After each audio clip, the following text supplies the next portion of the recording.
Hi, I'm Erin Ford, Sports and Aquatics Coordinator with the City of Buckeye. I wanted to start off by saying thank you for registering for our current youth sports season. I just wanted to take a little bit of time and let you know what to expect from us and what we'll be expecting from you during this season. If you or anyone in your family are sick, exhibiting COVID-like symptoms, or running a fever of 100.4 or higher, we ask that you please stay home. During your first week of practice, your coach will give you a packet that will have your parent code of conduct, as well as information regarding sun safety, hydration, nutrition, bully prevention, and concussions. Your coach will go over your parent code of conduct, and you will be required to sign a form stating that you understand what we're expecting of you. This will include displaying good sportsmanship and giving positive support to all players, coaches, and staff, meaning that you will not swear, bully, taunt, or make fun of others at any time. That you will respect the referees and their decision during games. If you do have a question or concern regarding the referees, you will talk to your coach about it at an appropriate time so that they can address the issue. You understand that this is a recreational sports program that focuses on positive emotional and physical development, teamwork, and sportsmanship. Be your child's biggest fan, not their biggest critic. After a game, you should talk with your child about what they did well, what did their team do well, even what the other team did well. Leave all talk of what they could have done better to the coach. You will demand a safe and healthy environment for your child, one that is free from drugs, tobacco, and alcohol. You will refrain from shouting instruction or coaching from the sideline. That's what your child's coach is for. It's hard for your coach to get through to your child if all they can hear is you, and if you happen to be giving different advice to your child than your coach, you've now put your child in a predicament. Who are they supposed to listen to, you or their coach? If you are interested in coaching or know someone who might be, I'll have some information for you shortly. You will ensure that your child treats other players, coaches, and staff with respect, regardless of sex, race, creed, or ability. And last, you will familiarize yourself with the rules of the game that your child is playing in. If your child participates in different organizations, you've quickly learned that while the majority of the game rules are the same, some can be slightly different. You'll be able to keep a copy of your code of conduct as a reminder, just in case you need it. Young athletes need to drink plenty of fluids to prevent dehydration. Dehydration can decrease the child's strength, energy, and coordination and can lead to more severe complications, such as heat-related illnesses. Your child's athletic performance can be affected even by mild dehydration, so it is extremely important that your child drink plenty of water throughout the day, during, before, and after practices and games. Be aware of the dangers of heat stress. While heat cramps and heat exhaustion are treatable, if ignored, they can lead to the potentially fatal heat stroke.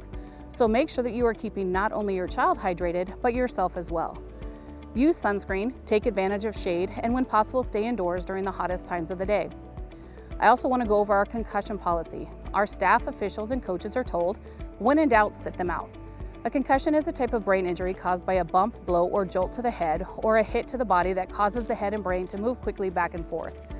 If a head injury occurs at any time during a practice or a game, we will pull your child and make sure that they're okay. If they took a hard enough blow, they aren't feeling well, or can't recall what happened, or are moving slower or uncoordinated, they will not return to play, and we ask that you take your child to a doctor to get checked out. Again, when in doubt, sit them out. Your child's safety comes first. Uniforms have been ordered, and they are ordered using the size that you provided to us. Your coaches will receive word once they have arrived and pass them out to you. Practice days and times are always at the discretion of the volunteer coaches. It is one of the perks of being a head coach, being able to select the practices that work in their schedule. When registering your player, you may have asked for special requests. Please note that these requests are not a guarantee. While we do try and honor as many as we can, it is not always possible. Please remember to leave no trace. Always pick up any equipment, items, or trash after practices or games. We want to leave our parks looking better than when we arrived. Also, be aware that no jewelry or metal cleats will be allowed on game days. If your child has just recently gotten a piercing, we ask that you tape or bandage them up. Picture days typically happen during the first 2 weeks of gameplay, and your day and time will be listed on your game schedule. You'll receive an email the week leading up to pictures with the link that will take you to the photographer's site to order pictures. You will also be able to order the day of using QR codes that will be posted around. You are not required to purchase pictures, but we ask that all players be there so they can be there in the team photo. An online store will be available for anyone who would like to place an order or add more after that day. Game schedules will be sent out via email and posted online and social 1 to 2 weeks before the first game, and hard copies will be passed out to your coaches as well. Your coaches will start reaching out to you shortly, and if you don't hear from them by the date posted on this page, please call our rec center at 623-349-6350. If you have changed your number or are not sure what contact information we have for you, you can look at your account online or again call our rec center and they can verify your information. It's imperative we have your correct information, as that is what we will be passing along to your coaches. Another reason why you may not have heard from a coach right away could be that we are still looking for coaches in that age division. I will typically send out an email letting you know which divisions we are in need of coaches for, so please keep an eye out for those. And if you or someone you know is interested in coaching, you can go to our website and fill out our volunteer coaches application form. As a head coach, your responsibilities would be as follows: complete our coaches application and pass our federal background check, attend a mandatory coaches meeting. If you are selected after our meeting has taken place, you'll meet with one of our team, run at least one practice per week. Coaches get to choose where the practice is held as well as what day and time, and be present for at least 6 of the 7 games. Maintain the equipment that is supplied to you and return it at the end of the season, and display and teach positive sportsmanship and follow the coach's code of ethics and conduct. You will also receive a $50 coaches credit following the season.